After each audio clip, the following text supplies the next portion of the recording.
Hello and welcome to Game Gen. Lately I've been keeping an eye on a lot of upcoming turn-based strategy games, and some of these honestly surprised me. In this video, I'm gonna run through a bunch of upcoming turn-based strategy games that really caught my attention, from classic tactical stuff to games that twist the formula in unexpected ways. If you enjoy slower, more thoughtful strategy games, you'll probably find a few here worth wishlisting. Let's get into it. Heroes of Might and Magic, Olden Era. Heroes of Might and Magic Olden Era is very much a love letter to classic Heroes fans, especially anyone who still has a soft spot for Heroes 3.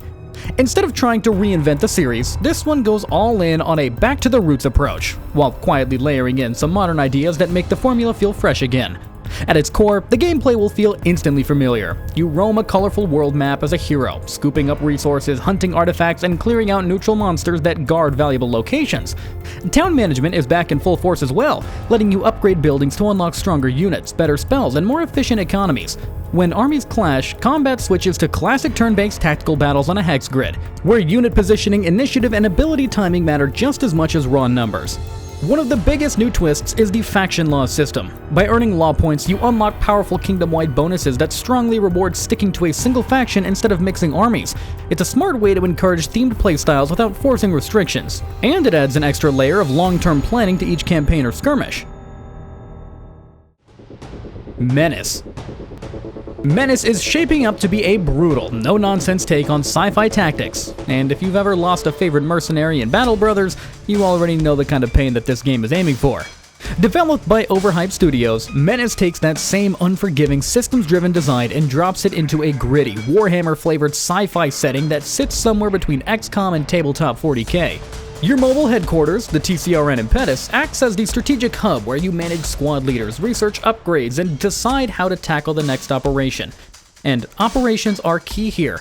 Missions aren't isolated fights. You'll often push through multiple battles on the same planet, dealing with fatigue, limited resources, and long-term consequences if things go wrong early.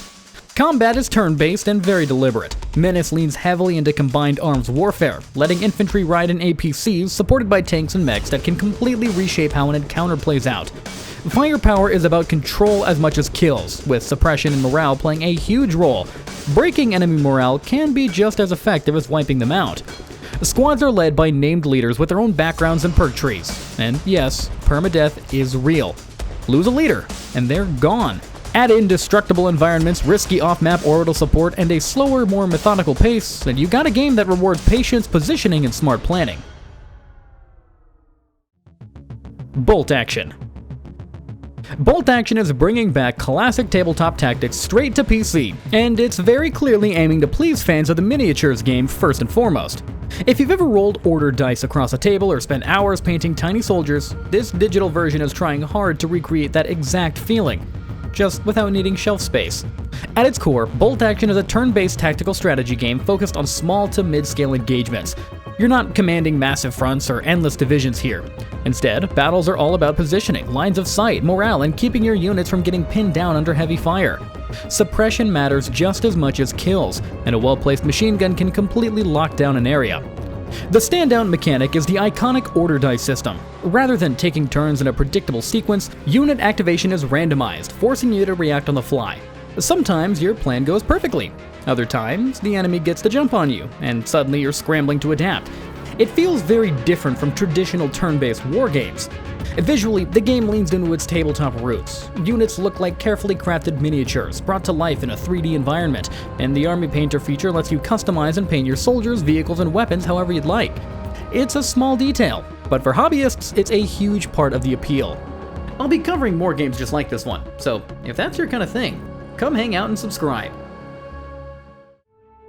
Warhammer 40,000 Mechanicus II. Warhammer 40,000 Mechanicus II takes everything people loved about the first game and pushes it much further, both mechanically and narratively. If the original felt like a focused cult classic tactical experience, this sequel feels more like a full-scale war told from two very different, very stubborn perspectives. The biggest change is that you're no longer locked into just one side.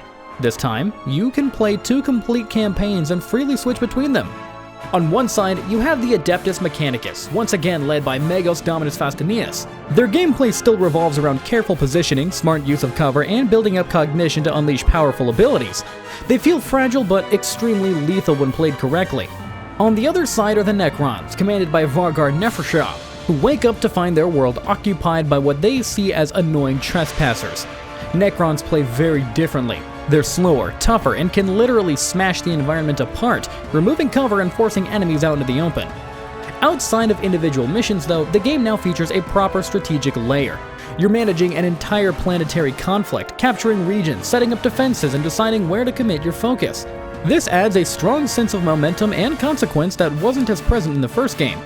Combat itself is more flexible thanks to expanded cognition and dominion systems, giving every unit more ways to generate resources and react to the battlefield. Kriegsfront Tactics. Kriegsfront Tactics is a tactical RPG that immediately stands out, not just because it's about mechs, but because of where and how it's set. Developed by Togue Productions, this game trades shiny sci-fi battlefields for a muddy, oppressive jungle war in an alternative 1970s Southeast Asia called Nusanasia, inspired heavily by Indonesia. The result feels gritty, grounded, and very different from most mecha games out there. You play as a commander leading a small squad of mechs known as Kriegers, sent behind enemy lines during a brutal conflict. These aren't sleek anime robots, they're loud, bulky, diesel-punk machines that look more like weaponized construction equipment than futuristic war tech. The low-poly PS1 style visuals add a strong retro vibe, but modern lighting keeps everything atmospheric and tense. Gameplay-wise, it clearly wears its front mission inspiration proudly. Combat is fully turn-based, with a big emphasis on modular destruction.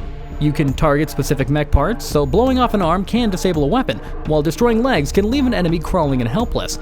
The action point system adds another layer of tension. Any unused AP can be spent on counterattacks or Overwatch, meaning positioning and restraint really matter.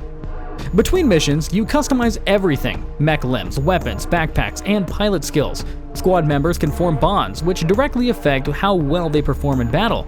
Outside of combat, you explore a world map, manage limited resources, and make moral choices that shape the story. UnderRail 2 Infusion. UnderRail 2 Infusion is shaping up to be a serious evolution of one of the most unforgiving RPGs ever made. What started as a big expansion ended up growing so large that Stygian Software decided it deserved to be a full sequel. And once you look at the changes, that decision makes a lot of sense. At its core, Infusion is still very much UnderRail, brutal, slow-burning, and unapologetically hardcore. You're still exploring ruins of a fallen civilization deep underground, dealing with hostile factions, scarce resources, and fights where one bad decision can end your run. This time though, everything is bigger and more reactive. The game takes place in a completely new sector of the UnderRail, with you starting out as a scavenger in the hidden city of Soledon, slowly getting pulled into the politics and dangers of the metro system. The biggest leap is technical. Infusion runs on a new engine, moving from 2D sprites to full 3D characters and environments. This isn't just a visual upgrade though. Sure, height, elevation, lighting, and positioning now matter much more in combat, but the turn-based fights are also being refined, with shorter actions and occasional simultaneous events, making encounters feel less static without losing tactical depth. Inventory management is tougher as well, thanks to a grid-based inventory Tetris system, where item size actually matters. Stealth and exploration get a boost as well, with more environmental interaction like breaking glass or cutting through fences to create new paths. Total War Warhammer 40,000. Total War Warhammer 40,000 is a bold new step for the Total War series, finally bringing the franchise into the brutal sci-fi universe of Warhammer 40k. Instead of historical battlefields or fantasy continents, this time you're thrown into the grim dark future of the 41st millennium, where war isn't just constant, it's planetary. The campaign now unfolds on a galactic scale. You're managing multiple planets, building up a war economy, and moving fleets between star systems in turn-based fashion. Each decision feels heavier, because losing a planet isn't just losing territory, it's losing resources, strategic positioning, and sometimes an entire front of the war. When battles break out, things shift into real-time combat on diverse planetary biomes. Terrain destruction plays a big role here as well, with explosions and heavy weapons permanently altering the battlefield, opening new lines of fire or creating dangerous choke points on the fly. Combat also leans heavily into the 40k fantasy with orbital support. You can call in bombardments from orbiting warships, and in extreme situations, unleash apocalyptic weapons capable of wiping a planet off of the map entirely. It's excessive in the most Warhammer way possible. At launch, 4 factions are confirmed. Space Marines are elite, heavily armored, and incredibly powerful, but limited in numbers. Astra Militarium focuses on overwhelming force through infantry, tanks, and artillery. Orcs thrive on chaos, sheer numbers, and unpredictable war machines. Eldaria emphasizes speed, psychic mastery, and precision strikes over drawn-out battles. Star Wars Zero Company. Star Wars Zero Company takes the galaxy far, far away in a direction that we don't get to see very often. Instead of Jedi power fantasies or massive space battles, this one zooms in on the gritty boots-on-the-ground side of the Clone Wars, where every decision feels personal and every loss actually hurts. The game is a single-player turn-based tactics experience that leans heavily into that classic XCOM-style formula. Missions play out on isometric grid-based maps where positioning, cover, and ability combos matter more than raw firepower. You're leading a small squad, not an army, so fights feel tense and tactical rather than explosive and cinematic. A bad move can snowball fast, especially with permadeath in play. When a squad member goes down, they might be gone for good. Between missions, you operate from the Den, a hideout on the Ring of Kefrain, and travel the galaxy aboard a transport ship called the Kaijon. This is where you manage your roster, upgrade gear, research intel, and decide which specialist to bring into the field. You play as Hawks, a former Republic officer with a fixed backstory, but you still get plenty of freedom to customize their appearance, class, and squad composition. What really sets Zero Company apart is its tone. Set during the twilight of the Clone Wars, the story focuses on morally gray missions and the war beneath the war, drawing inspiration from Andor and Rogue One. Squad members form bonds as they fight together, unlocking special combat synergies that make relationships matter mechanically, not just narratively. Heroes Hour 2. Heroes Hour 2 is sticking very closely to what made the first game such a surprise hit, while clearly trying to push the idea further in every direction. If you liked that weirdly addictive mix of classic hero-style strategy and chaotic auto battles, this sequel is very much built for you. On the overworld, everything is still turn-based. You move heroes around a procedurally generated map, grab resources, build up towns, and decide when fights are worth taking. The factions are expanding too, with options like vampires, liches, griffins, and other fantasy oddities, each bringing their own units, heroes, and town upgrades. That familiar, just one more run feeling is very much intact. When armies clash, the game switches to its signature real-time auto battle system. You don't micromanage individual units, but you do influence the chaos by casting spells, triggering hero abilities, and watching hundreds of tiny pixel art units crash into each other. Battles often feel like a colorful explosion of effects and numbers, and half the fun is seeing whether your army composition and build actually holds up once the fighting starts. The game is also leaning harder into build experimentation. Heroes get deeper skill trees, artifacts play a bigger role, and units are designed with more synergies in mind. The goal seems to be letting players discover ridiculous, borderline game-breaking combinations if they plan well enough. Mewgenics. Mewgenics is one of those games that sounds completely unhinged at first. And then the more you learn about it, the more it feels like a once-in-a-decade kind of project. Created by Edmund McMillan, the mind behind The Binding of Isaac, and Tyler Glale, this is a tactical turn-based roguelike RPG mixed with a surprisingly deep and often disturbing genetic breeding simulator. McMillan has openly called it his magnum opus, and honestly, it shows. The game is built around 2 main phases that constantly feed into each other. First is the adventure phase, where you take a team of 4 cats into procedurally generated areas called Boone County. Combat happens on an isometric grid, very much in the style of Final Fantasy Tactics or XCOM. Positioning matters, the environment matters, and things can go very wrong very fast. You can shove enemies into hazards, use weather effects, and combine abilities in wild ways. With over 10 classes and more than 1,000 abilities, every run feels different. And yes, death is permanent. If a cat dies, it's gone, along with its gear and progress. Then you return home for the house phase, which is where Mewgenics gets truly weird. Cats retire after adventures, forcing you to breed new generations in order to continue.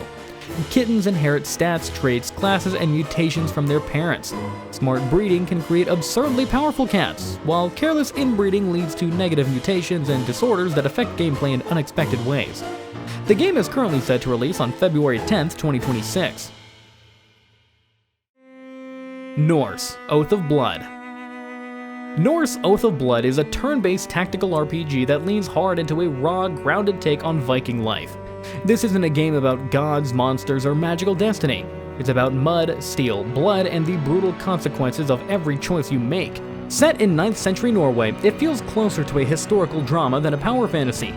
You play as Gunnar, a young warrior whose life is shattered when his father, Gerald Gripper, is murdered by the usurper Steinar Farspear. The story is written by historical fiction author Giles Christian, and that influence really shows. The narrative focuses on oaths, loyalty, revenge, and survival, with a tone that's harsh and personal rather than heroic or mythic.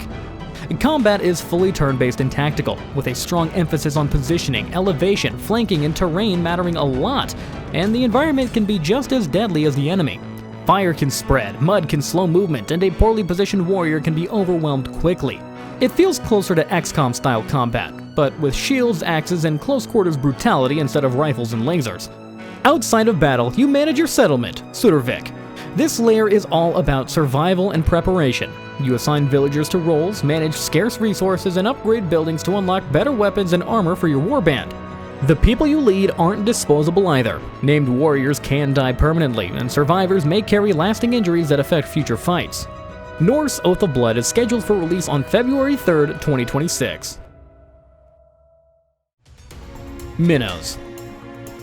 Minos takes a really fun idea and fully commits to it. What if the hero story was wrong the whole time? Instead of playing another brave warrior diving into a deadly labyrinth, you're the Minotaur, and this is your maze. Your job isn't to escape it or conquer it, but to turn it into a nightmare factory for so-called heroes who think they're the main character. The core of the game revolves around maze construction. You're constantly shaping and reshaping your labyrinth, either in real time or between runs, to mess with enemy pathfinding. Hallways can be stretched, bent, or redirected to funnel adventurers away from your inner sanctum and straight into carefully planned death traps.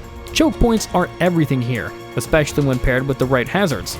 And the traps are where Minos really shines. You're not just placing generic defenses, you're creating synergies. Slow enemies down with tar, then roast them with fire. Knock them back into spike pits, stack effects so that heroes slowly realize they've made a terrible mistake coming here. It's tower defense, but with a very hands-on sadistic edge. What really sets Minos apart is that you're not just an invisible dungeon master, you physically exist in the maze. When traps aren't enough, the Minotaur steps in, smashing intruders personally.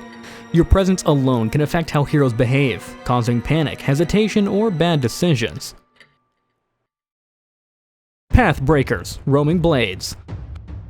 Pathbreakers: Roaming Blades is a big shift for 6i Studio, and in a good way. Instead of the tightly scripted, story-driven structure of Fellseal, this game leans into a full mercenary sandbox, where you're dropped into a dangerous world and told to survive however you see fit. If you enjoy games like Battle Brothers or War Tales, this one is very much playing in that space. You lead a mercenary company across the storm-tossed Isle, handling everything from hiring and training recruits to keeping track of gold supplies and even oil for dungeon delving. Nothing is guaranteed. Bad planning can leave your crew underpaid, undersupplied, or wiped out after a rough contract. The world itself is largely procedurally generated, meaning towns, dungeons, and enemy encounters shift every playthrough, keeping things unpredictable and replayable. Combat takes place on a hex-based tactical grid, with up to 8 units per flight. Positioning, flanking, and status effects matter a lot, and the game leans into smart interactions between abilities and terrain. Environmental effects play a role as well. Water, electricity, and elemental modes can combine in nasty ways if you know how to exploit them. Progression isn't just about fighting though. Your company can specialize through 3 reputation paths. Mercenaries focus on combat-heavy contracts, traders chase profit through trade routes, and explorers dig into dangerous dungeons and uncharted areas. Each path opens different opportunities and rewards, shaping how your campaign unfolds. Neath. Neath is a sharp left turn from Cellar Door Games, and that is exactly what makes it so interesting. Instead of fast, flashy action like Rogue Legacy, this is a slow, tense tactical roguelike RPG that leans heavily into dread, planning, and consequence. Announced in late 2025, it's aiming for a 2026 PC release, and it already feels like their darkest project yet. The entire game revolves around climbing a massive inverted tower, a corrupt structure hanging from the sky and burrowing deep into the earth. You guide a small group of fragile warriors, and survival is less about damage numbers and more about controlling the flow of turns. One of Neath's most unique ideas is turn manipulation. You don't just decide what your team does, you also influence when enemies act, constantly reshaping the order of events to prevent disasters before they happen. Combat introduces a nerve-wracking system called engagement locking.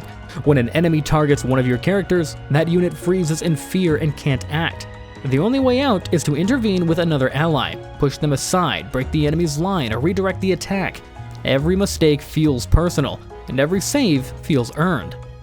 Then there's Fate's Die, a powerful tool that lets you cheat destiny.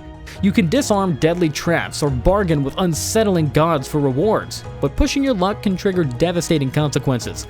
Each run is further twisted by taboos, reality warping rules imposed by an undivine god that can change how the tower behaves. Disciples Domination. Disciples Domination is shaping up to be a really solid pick if you're into dark fantasy strategy games that take their time and let your decisions actually matter. It's the direct sequel to Disciples Liberation, and it takes place about 15 years later, throwing you back into the world of Nevendar as Queen Aviana. This time though, the story isn't about overthrowing the gods anymore, it's about dealing with the messy aftermath. You're ruling a broken kingdom, factions don't fully trust you, corruption is spreading, and every choice feels like it could come back to bite you later. Gameplay-wise, this is very much a hybrid strategy RPG. Combat is fully turn-based, played on a hex grid, and looks more refined and faster than before. Battles focus heavily on positioning, unit synergy, and reacting to changing battlefield events. So it's not just about raw numbers. You'll constantly be thinking a few turns ahead, especially as enemies' abilities and terrain start to mix things up. Outside of combat, the game switches gears. Exploration happens in real time, letting you roam Nevendar, discover secrets, complete quests, and talk to NPCs at your own pace. On top of that, there's a strong kingdom management layer. From your capital, Gillian, you'll manage armies, make political decisions, and decide how to deal with different factions. Those choices directly affect your reputation, and can even change how the story unfolds. Mars Tactics. Mars Tactics is a really interesting take on classic turn-based tactics, especially if you grew up loving games like XCOM or Jagged Alliance. Developed by Takibi Games and published by Hooded Horse, this one is set on a future Mars that's fallen into full-blown civil war. On one side, you've got ruthless mega corporations, and on the other, a desperate worker uprising trying to survive and fight back. The game is currently scheduled to release in May 2026. What immediately stands out is that Mars Tactics isn't just about missions, it's split into two layers. The first is the familiar turn-based squad combat, where you control soldiers in tight, tactical battles. Combat leans heavily into physics and destruction. Walls, floors, and cover can be blown apart, meaning the battlefield constantly changes. You can punch holes through buildings, collapse ceilings on enemies, or suppress foes just by firing near them, reducing their action points even if you miss. It feels messy, dangerous, and very intentional. Then there's a strategic layer, where things slow down and get more political. You manage squads across a global Mars map, handle logistics, research tech, and make decisions that affect the larger war. This is where the faction differences really matter. Playing as Capital means having access to powerful tech and orbital support, but you're constantly under pressure to meet profit targets. Labor, on the other hand, starts scrappy and under-equipped, relying on morale, scavenging, and on-the-fly manufacturing to survive. I hope you found this video helpful. Be sure to leave a comment below if any of these games caught your eye, or if there are other upcoming releases you'd like to hear about. If you enjoyed this video, consider liking and subscribing for more gaming content in the future. Thanks for watching.